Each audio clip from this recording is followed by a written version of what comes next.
So sorry, Mish, but I love read. Mish. Yeah. Yeah, right. Sorry, Mish. Yes. I'm in control here. This is a perfect time to segue into our question. And our producer, Natalie, is going to read the question and then we're going to react to it. So, Natalie. What's up, Nat? Hi, Michelle and Craig. My name is Noel, and I'm 36 years old. My whole career, I've had one dream, to write a cookbook. Since college, I've worked single-mindedly towards doing this. I've written for food magazines, become an in-house recipe developer. I worked as a cheesemonger. I've even become a food stylist to help other people realize their own cookbook dreams. In the midst of it all, I've also been scheming up and dreaming my cookbook. Until recently, though, it really felt like it would never happen. And then, bam, I got a book deal. My first cookbook will come out late next year. So you might be wondering, what's the problem? That's my question to you. After years of working towards one thing, I found myself oddly unhappy now that I've achieved it. I don't feel I've made enough progress in the rest of my life. I've made very little money. I don't have the house I hoped I'd have or the relationship I thought I might. I fear I've given up so much for one thing, and I'm really not sure it feels worth it. I'm deeply aware of what I don't have, and I feel a bit overwhelmed by the rest of my life. Getting this cookbook to the finish line on time and within budget, trying to earn more money, staying healthy, trying to date. You get the picture. In short, I don't feel encouraged and proud or like I've succeeded as an adult. I feel tired and anxious. Have you ever felt this way? Do you have any advice on how I can reframe my mindset to focus on the good, embrace what I do have, and move forward with a little more optimism for the future? Maybe even find a little gratitude for what I have accomplished? Any insights would help. Thanks, Noel. Well, that is a lot. That's heartbreaking. That was It heartbreaking. is. And I'll open it up to you folks. I mean, I think I maybe have had one experience like that. And it's because you attach all these expectations to it.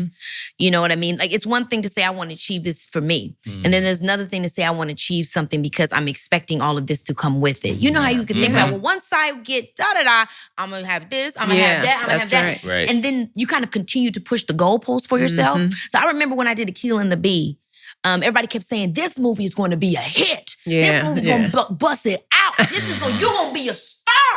And like, it's such an elusive thing because what's a star? You know what I mean? Yeah. Right. And how old were you then? I was 11. 11. And they were like, this is huge. And I'm like, wow, it's like, this is you huge. really, like, whatever that I is. guess I'll be Michael Jackson now.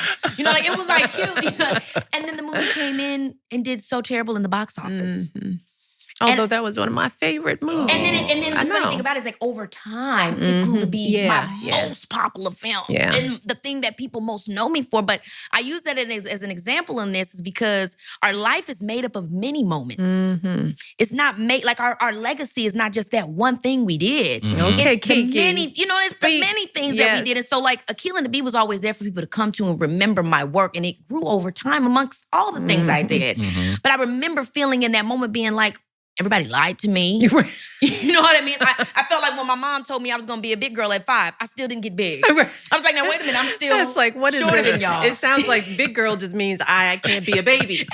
Exactly. This don't seem right. How I felt with the Akilah thing. And so, but what I learned and what I never did to myself after that was to expect an outcome, to be proud of the work, to be happy that I got the job or the thing that I wanted to get or but not to make it mean that it is only that if I receive a certain achievement. No, it's that to me. And that has to be enough. So that's the one thing I thought about when that happened. So that makes me think, I mean, I share this all the time. I mean, I went to Princeton, Harvard Law, because I thought I was going to be a lawyer and a corporate lawyer. I didn't know anything about what a lawyer did. Our family we were not professional people. I picked law because it was the next thing to do. I applied, I got into Harvard. You get into Harvard, you go, right? That was the extent of my thinking. Yep. Right? And then I got out, I practiced in a firm for 2 years, and I was like, I don't like this at all. I'm not, because corporate law is about, it's papers and briefs, it's research. It's not very people-oriented, especially in your early years.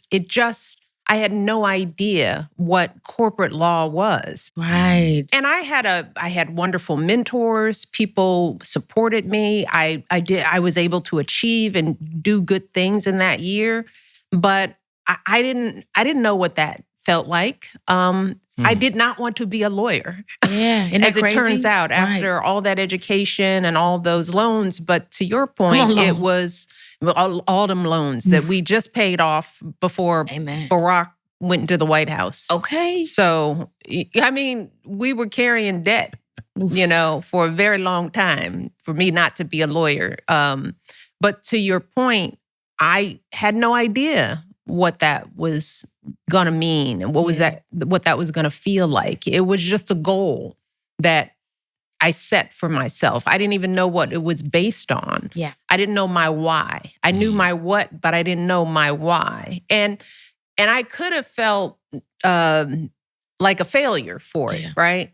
But I didn't. Fortunately, I had parents. I was like, let me try on some other things. Yeah. Like, to your point, there are chapters in life. That was a chapter. I needed to do that and know that and understand that. And I went on to have many, many chapters. And I'm still glad that I got my law degree. The way I think, how I see the world is very much influenced by that education. Yes. But it wasn't who I was supposed to be. And there's no way I would have known that had I not tried it and then moved on from it and tried on some other thing. Yeah. So for Noel, that life is about the chapters. It's never any one thing. And to place too much stock or put too much emotion on one or two achievements, it always sets you up for disappointment. It's so because true. life is bigger than that. So